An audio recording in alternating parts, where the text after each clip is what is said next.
Welcome back to the Tracy Take. I'm Tyler here with my brother Ryan, and today we are breaking down the Los Angeles Chargers 2024 offseason. We're going to go over all the departures, the acquisitions, and review their draft picks at the very end of the video. We're going to break down their 2024 schedule and give our record predictions for the Los Angeles Chargers in the 2024 season. So you're not going to want to miss it. Be sure to like this video, subscribe to the channel, and tackle that bell to get notified when new videos come out. We have videos coming out every Monday through Friday at 5 p.m. Eastern time. And once when the season starts, we're going to have a weekly prediction video for all the Chargers games leading up throughout the entire season. So be sure to tackle that bell to get notified when new videos come out. So Ryan, let's pull up the 2023 stats here. So these are the team stats that we got off of Pro Football Reference here. And the offensively, I think kind of makes sense. Justin Herbert got hurt, I think in week 13 or in their 13th game of the season. So then he missed final 5 or 6 games of the season with his broken finger. The stat to me, I think that this is going to be what I'm going to keep coming back to throughout the kind of as we go through their record and then we kind of go through their predictions as well, is their defensive stats. Because I personally think, like, talent-wise on the field, I mean, you got Khalil Mack and then you got Joey Bosa, and you got still Asante Samuel Jr. and secondary, who I still think is good. Derwin James also is good as well. I think they have good talent defensive side, but statistically, I mean, they were just atrocious last year. I mean, they were 7th in sacks. I think Khalil Mack had a sack a game last year. And so that's going to help out with some of the numbers. But Brandon Staley, just who was supposed to be a defensive coach, just did not put a good defensive team out in the field. And that is, I think, what really screwed them overall, like week in week throughout their season. Yeah, and I think you look too, like they had Joey Bosa, he got injured. They spent a lot of money on J.C. Jackson a few off seasons ago when he was released from the team this past year. Asante Samuel Jr. has struggled with injuries. Derwin James has struggled with injuries. So like a lot of these guys that they've invested in have just really kind of struggled with some injuries. And I know Derwin James hasn't been as injured as of late, but this defense as a whole just really struggled with injuries. Schematically, I felt like they were behind.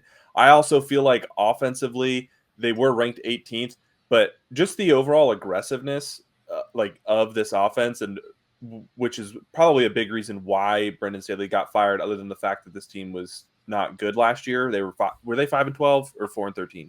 5-12. 5-12.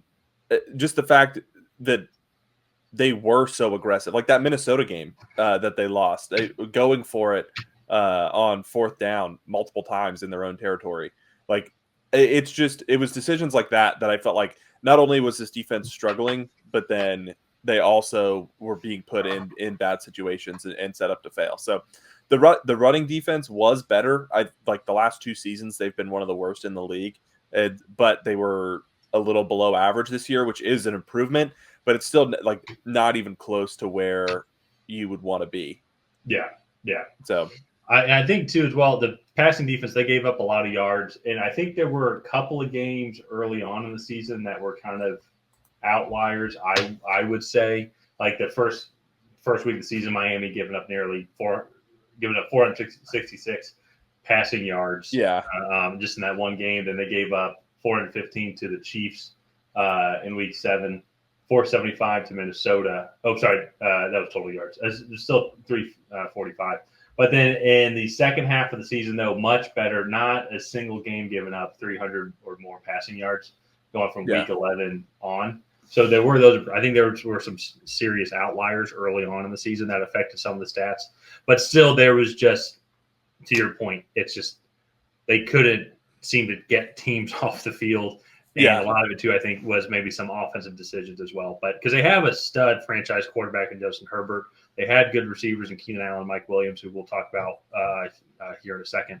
So, but this new coach coming in, Jim Harabaugh, and I think it's going to be interesting as well here, because the Chargers, I think, are still a good team. There's definitely going to be rebuilding here, so a lot of question marks. But we'll have to kind of navigate that as we go through here. But let's move on to the departures here. So a lot of people moved away from the team here. Kenneth Murray, Michael Davis, Eric Kendricks, guys on the defensive side of the ball. Some big names as well. Keenan Allen and then Mike Williams, their number 1 and number 2 receiver, are gone as well. Their center, Will Clapp, has moved on. Austin Eckler has moved on. Austin Johnson, defensive tackle, has moved on as well. And then a couple other guys, Jalen Hawkins as well. Guys are sticking out. These were all guys that did at minimum were good rotational pieces that provided minutes on the field. So this will be interesting to see how they end up replacing these guys, and we're going to go in their depth charts here in a second. There are still a lot of guys from what we saw on Over the Cap, guys that were still free agents as well. So as of recording this video, if anything's changed, feel free to let us know in the comments. But still potentially some guys out there, but not anybody I think too crazy that they maybe want to bring back. The name that jumped up maybe Corey Linsley, if they'd want some more interior offensive line help. But in general, though, Ryan, when you see this, who do you think is going to be most missed by the Chargers? It's going to be the wide receivers. I think you look, and we'll get into the depth chart here in a minute, but you look at just the other wide receivers that are remaining on the roster, and it is a big downgrade from Keenan Allen and Mike Williams. Even like Jalen Guyton was at least a decent deep threat for this roster. So I understand new regime comes in. They want to clean house. They want to bring in their own guys. But those are two Pro Bowl caliber receivers that you're moving on from in the same offseason. And that's just like you're going to feel that on your offense. That to me is the biggest loss there. Yeah. Skill position players, and then just a lot of solid pieces on the defensive side of the ball have moved on. So I think that being said, I think those were necessary moves. I mean, because they also, too, going into the offseason, I think they had the second worst cap. Yeah. If I'm not mistaken, which is why they ended up moving on, especially from Keenan Allen and Mike Williams. Yeah. And I think the Saints were only worse than them when it comes to cap space. So they had to move out. And with the new head coach coming in, I think it made sense as well. Also, too, Jim Harabaugh being more of a defensive guy, I think he's going to want to have his players come in on his side of the ball. I know it's interesting. Am I correct in that? I know he's a QB, but I always felt like he was more of a defensive guy. He is. He's more of a defensive guy, and then I don't want to say he's like Bill Belichick in the sense of he's a defensive guy, and then he has offensive philosophies that he wants to follow. Because I don't think anybody does that really like Bill Belichick, but like he wants the offense to be controlled. He wants to run the ball. He wants a high percentage pass plays. He's like, and every now and then we'll take a few shots down the field, and and then he wants to control the ball with his defense. But so that's kind of I think more his philosophy rather than more of an offensive guy. So well, he's going to have the roster for this year of not a West Coast, not a normal West Coast style offense this year. No, we're going to get into that here in a second. Let's go over who they signed in the offseason and also kind of review some of their draft picks here. So did get J.K. Dobbins, Gus Edwards. Actually, I do like both of those guys coming back for moving on from Austin Eckler, but I think that those guys could be a good running back tandem as well. Did sign a couple of tight ends that I think Hayden Hurst I think is going to be a good reliable option. And Bradley Bozeman as well, fill in there at center. And then a couple of guys on the defensive side of the ball, Pona Ford, Bud Dupree, Troy Dye, Denzel Perryman, and then Christian Fulton out of Tennessee. I think these were fine free agents. I mean, these are ones I think you're filling out a roster here. Is there anybody here that you really like from their acquisitions? I mean, not really. I don't dislike any of them. They didn't have a lot of cap space to go around, so these were the kind of the guys that were like, all right, well, who can we get to fill this role on a budget that can give us some meaningful snaps? And then they really went into the draft and I think tried to find some true difference makers. So I think you look Joe Alt. I don't love the pick because you're going to flip him over to right tackle. However, I understand he was the best tackle on the board. I honestly would rather see them flip Rashawn Slater to right tackle and then have Joe Alt be at left tackle. But we'll look at that here in a second. Ladd McConkey, I like the wide receiver. I have some concerns, especially for a team that was like wide receiver needy, that they went out and they got a guy that could only play 8 games at the college level. He played really well in those 8 games, but struggled with injuries throughout his college career. And is an undersized guy, but he is a good separator, good route runner. I like the Junior Colson pick. They kind of replaced Kenneth Walker in the middle of that defense with him. He's been in this Jim Harbaugh's system before, so he kind of knows what his role is going to be. And then the Justin Aboigbe get a defensive end, defensive tackle, like tweener guy that can come in and give you some meaningful snaps there as well. So other than that, I think they got some good depth pieces. The Cam Hart, Tarheeb Still picks, I think, are good. Kamani Vidal, Brendan Rice, and Cornelius Johnson, I think, are also good as well. And usually I don't like triple dipping at a position, but they needed it at the wide receiver spot.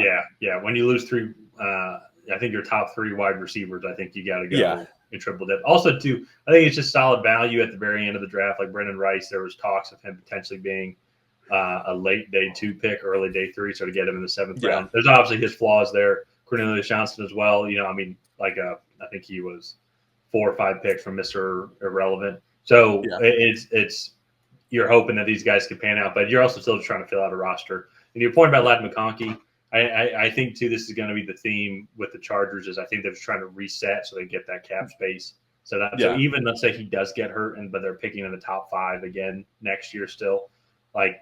I think that is still just going to be that mentality. Like we're still just preparing for the future. But if he pans out and he's healthy and he has a great season, then I think that's going to be something that will pay dividends in the long run. And so, just to be the last thing on Ladd McConkey, I want him to stay healthy, and he's a really good football player. He's very much deserving of the 34th overall pick. I just have that concern, especially for a team that is going to need a lot of production out of their young wide receivers. Yeah, I agree. I think that's a good segue then too, because when I look at the depth chart here, it is the first thing that pops out of me is the just receiving room. I mean, we were talking about it right before we started recording, but Josh Palmer might be your number 1 receiver, battling between him and Quentin Johnson, and it's just not. It's not the ideal situation. But I also think too, though, is they did get Quentin Johnson number 1. We did see some of those athletic traits from Quentin Johnson during his college days, and so they can develop him correctly. And if Ladd McConkey can stay healthy, he's going to be a natural separator. This receiver room has some potential. I think this year might be tough, but I still think there's a lot of potential here. I think one of the things for me that I look at is I do like this offensive line. I do too. We've already talked about the tackles. I think then you pick up Bradley Bozeman as well to fill in that center spot. Then I think you have a solid offensive line here. So if you're wanting to play the way that you were talking about earlier with Jim Harabaugh, is like run the ball a lot, high percentage throws. This is kind of the offensive build set up for that philosophy.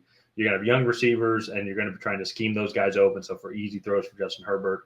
And you have, I would say, a decent running back by committee room here.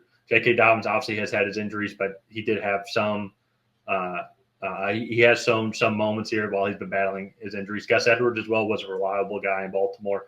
Kamani Vidal, I mean, it's a rookie running back, so we've seen a lot of running backs lately that have drafted in day 3 that have good rookie seasons and help contribute. Isaiah Spiller's been there as well. Obviously not like any fantasy, game breakers, but I think you got 3 or 4 just fine running backs. And that's all you really need now in today's NFL if you got a good offensive line. Yeah, and that's 1 or 2 of those guys is probably going to fall down to injury. You have a few other guys that can fill into that rotation later on as the season goes on, and so I do really like this room. I mean, this running back room. Go back to the offensive line. I even think they have some decent depth there. You have Trey Pipkins, Jordan McFadden, Brendan James there as well. Like just to kind of fill in for anybody that goes down, and on paper, this should be a pretty solid offensive line, and I think implementing a new philosophy will be good for them. Yeah, it feels like it's going to be much more kind of grinded out type of team this year offensively, and going to try, as you mentioned earlier, high possession, want to hang on to the ball and set themselves up with success, and kind of have then the defense be more locked down. And that's what when we get the defense here in a second. On paper, it's like this defense should be good. I think they were just horrible scheming and just put themselves just in horrible situations. And because in general, outside of a few outlier games against teams that can throw the ball over anybody, just like Miami and Kansas City, a majority of the time they would do a decent job in pass defense, allowing like 250 to 270 passing yards, which in the NFL is maybe a little bit above average, but not horrible. It's much worse. Yeah. The one thing I do want to point out here, and I think we'll probably see it on the defensive depth chart as well, is just look at all the names in orange. And like they are going to need their rookies to come in and contribute right away. This is not a team that has the luxury to be able to stash rookies for half a season to a season. We're gonna know very quickly whether these guys can play at an NFL level. Yeah. So yeah, and I think that's a good segue when we move on to this team here. And so Junior Colson's the only rookie that is slated to start as of right now. But to your point, Justin Boyd, Cam Hart, Terry Still are guys that will be second stringers that are going to be right there potentially competing for a starting spot on this roster, or at least coming in and being good rotational pieces as well. But as I said, though, I mean, so you still have Joey Bosa there. He's been struggling with some injuries. But Khalil Mack has a huge role on that team. Denzel Perryman, still got Asante Samuel, Derwin James as well. There are good players on this defensive team, and I think if Jim Harabaugh can come in and have them be more consistent while still providing that same sack pressure that Khalil Mack is able to keep on putting on the team, and if Joey Bosa can stay healthy as well, I think this defense absolutely improve from 30th overall in passing. I think 26 overall, 28th in total yards allowed as well. So I think that they can really only go up from here. I think it was a lot more coaching, which was the issue last year. Yeah, no, I definitely agree. I do worry a little bit about like some of the depth pieces on this defense. I'm just not sure. Like Denzel Perryman is a good linebacker, but he's in his 9th year. Nick Neiman, I feel like that would be a pretty big drop off as well.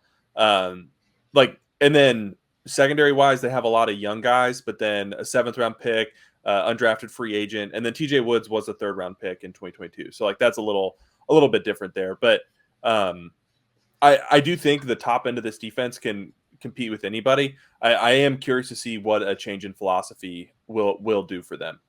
Going forward. Yeah. So no, I agree. And so that's why I think kind of moving now to their 2024 schedule here is, since they were the worst team in the AFC West, they're going to have a little bit of an easier schedule, just comparative. And I think it is obviously going to be a favorable team and a favorable schedule for this team. And even starting out, I mean, you're going to have a division game against the Raiders, which probably won't be favored. But then you got Carolina, Pittsburgh, teams that are also definitely in a rebuild, are going to be changing things up. Kansas City is going to be a fun game for Kansas City. But then you have an early bye and then at Denver as well. I think outside of the Kansas City game, there's not a game where I'm like confident, like, oh yeah, they're going to lose this game. Yeah. It's like, I think the Raiders, they might be underdog. They'll probably be underdogs in the first 3 games just because then 2 of them are out on the road, but winnable games. And then Denver as well. I think we'll have to see how Denver's probably is definitely going to be worse than the Chargers this year. But I think 3-2 is extremely possible in this first 5-game stretch. Yeah. On the flip side of that, I will say there's not a game that I look at, and this kind of goes throughout their entire schedule, but like, oh yeah, they should win that game. Like there's not really a game I see there that does that. And so I think 3-2, 2-3 is probably where they will end up here. This next stretch I do think gets a little bit tougher for them. So they have a week 5 bye, which I'm not a fan of. I think that's just way too early for an 18-week season. But then you start out at Arizona, then New Orleans isn't a easy game. It's also not a tough game. At Cleveland, Tennessee, Cincinnati, Baltimore, at Atlanta, at Kansas City. Those last 4 games are specifically really hard, but none of those games in the beginning, I think, are slouches either. Yeah. No. It's going to be an interesting middle part of the section here, and to your point as well, like I'd say Baltimore, Kansas City, and I'm biased, so I'll even throw in Atlanta there, are probably they're probably going to lose this game as well. But all the ones before that, Cincinnati probably not as well. But all the ones before that, though, I think might not be favored, but I think it's going to be a much closer game than initially. Well, I think Cleveland will. Yeah. Whoop them. So I guess as we kind of go through this list, that's 5 of the 8 games. That I think they're not going to win. But so if they can do well in that first part of the game, and then they can be around 500, I think, after week 14, they have a much favorable final 4-game stretch here, hosting Tampa Bay, hosting Denver, at New England, at Las Vegas. Yeah. I honestly think the toughest game during that stretch might be their last game at Las Vegas. I think they could beat the 3 teams. Tampa Bay is going to be the next toughest as well. They're just going to be more consistent. But if this team can be competitive and if they are playing that Jim Harbaugh style with tough defense and able to kind of control the ball, I think they can match up well against Tampa Bay. Yeah. There's just a lot of question marks with this Chargers team going into the 2024 season. Yeah. Just because how's this rookie receiving room going to do? Can the offensive line stay healthy? The defensively, is Jim Harbaugh's. Was it all coaching, or am I wrong? And actually, Sante Samuel Jr., Derwin James Jr., all those guys actually in the secondary are not good, and they should move on from them as well. Or it was coaching, And so those are going to be the questions. We'll know by week 15. We'll probably even know before that as well. But favorable schedule for a team. Not going to be favored in too many games, but they're also not going to be expected to be blown out by a lot of these teams either. Yeah, I personally think it's going to be a little tougher. I'm also not as high on this roster, so I guess it's actually a good time to get into our record predictions. So I had them at 5-12. I had them going 2-3 in the first 5 games, 2-6 in the second 8 games, and then 1-3 in the last 4. Speaking to the last 4 specifically, I don't really like them against Tampa Bay. I think Tampa Bay also kind of plays that style. They're just more established. Going to New England in week 17, I think is going to be tough, especially when last year, I believe that game was 10-6, and New England had some of the worst offensive performance. It was worse. It was 6-0. Oh, 6-0. That's right. Yeah. 10-6 was the Colts game the week before that for the Patriots. So it was 6-0, and the Patriots were very injured on defense. That offense was the worst I've ever seen. Like it was really bad. And I think the Patriots got a lot better, whereas I feel like the Chargers made a lot of lateral moves to build for the future. Yeah. So and I agree with that. I think there's fair points. I was actually maybe a little bit higher after reviewing their schedule last year. They had, during Justin Herbert's time there, of course, they did have Keenan Allen. But Mike Williams even tore his ACL earlier on in the season. But they lost 6 games by 3 points or less during that Justin Herbert stretch. And I think a lot of that did come down to coaching. I do think that this defense, overall, player personnel-wise, like their stars are still there. And they did find some replacements, I think, to replace like Junior Colson replacing Kenneth Murray as well in that linebacking room.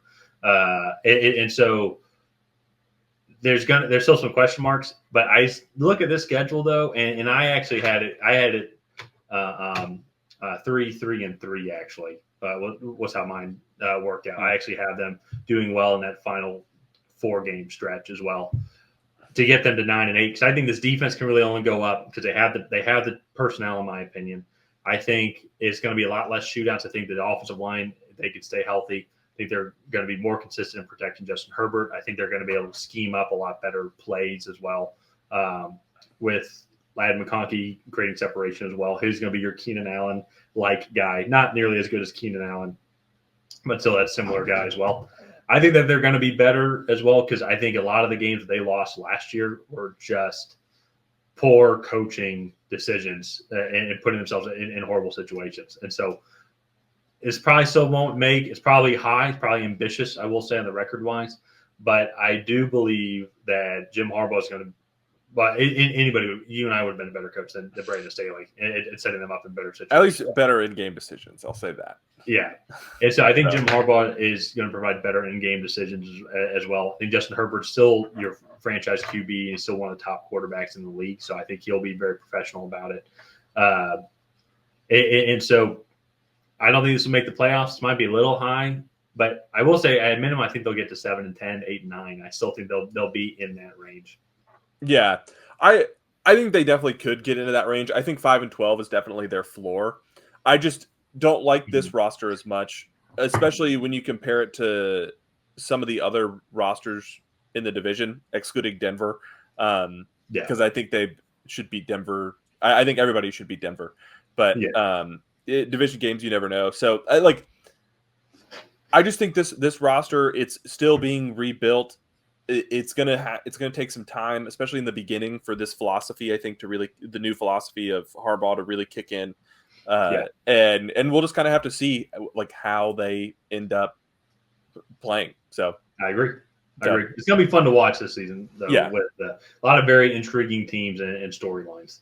Yeah, no, for sure. So let's go ahead and wrap up this video here. If you guys have not already, please go ahead and like and subscribe. Leave a comment down below on what you thought of the Los Angeles Chargers 2024 offseason. Did you love it? Did you hate it? What would you have done differently? What do you think their record is going to be? And on that, we'll see you guys next time.